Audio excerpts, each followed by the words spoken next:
बुद्ध की आज की अमृतवाणी में आपको बताएंगे गौतम बुद्ध से जुड़ी एक ऐसी कहानी के बारे में जिससे आपके जीवन में खुशियां ही खुशियां रहेंगी। क्योंकि बुद्ध का मानना है कि यह पूरी तरह से आप पर ही निर्भर करता है कि आप खुशी या गम क्या लेना पसंद करते हैं।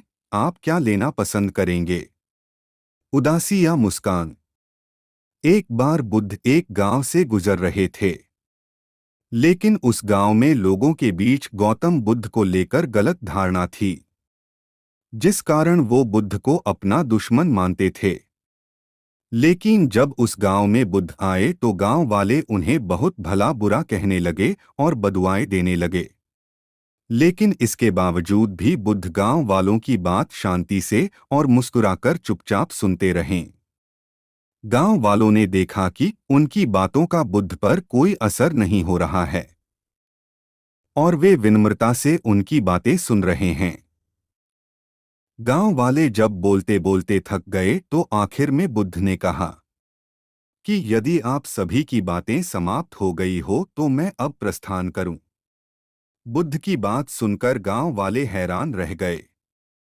लेकिन उस भीड़ में एक व्यक्ति ने बुद्ध से कहा कि हमने तुम्हारी कोई प्रशंसा नहीं की है, हम तुम्हें बदुआएं दे रहे हैं। क्या तुम्हें इससे कोई फर्क नहीं पड़ता? बुद्ध मुस्कुराते हुए बोले, मैं आपकी गालियां या बद्दुओं को लेता ही नहीं। आपके द्वारा दी गई गालियों से भला मेरा क्या होगा, जब तक कि मैं आपकी गालियों को स्वीकार ही नहीं करता। इसका कोई परिणाम ही नहीं होगा। बुद्ध ने कहा, जानते हैं, कुछ दिन पहले एक व्यक्ति ने मुझे बहुत सारे उपहार दिए, लेकिन मैंने उसे लेने से मना कर दिया। जब मैं लूंगा ही नहीं तो कोई मुझे कैसे दे पाएगा?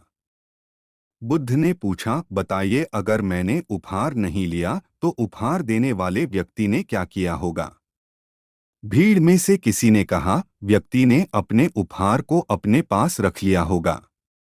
बुद्ध ने कहा, मुझे आप सब पर इसलिए दया आती है क्योंकि मैं आपकी इन गालियों को लेने में असमर्थ हूं और आपकी ये गालियां आपके पास ही रह जाएगी। ये कहकर बुद्ध वहां से चले गए और गांव वालों को अपने गलती का एहसास हुआ। भगवान गौतम बुद्ध के जीवन से जुड़ी इस कहानी से यह सीख मिलती है कि हम अक्सर अपने दुखों का कारण दूसरों को समझते हैं, लेकिन असल में यह हम पर ही निर्भर करता है कि हम वास्तव में क्या लेना चाहते हैं, खुशी या गम, उदासी या मुस्कान। यकीन मानिए, ये छोटी सी कहानी जीवन में एक बड़ा बदलाव ला सकती है। ऐसी ही और मोटिवेशनल कहानियों के लिए चैनल को सब्सक्राइब करें। धन्यवाद।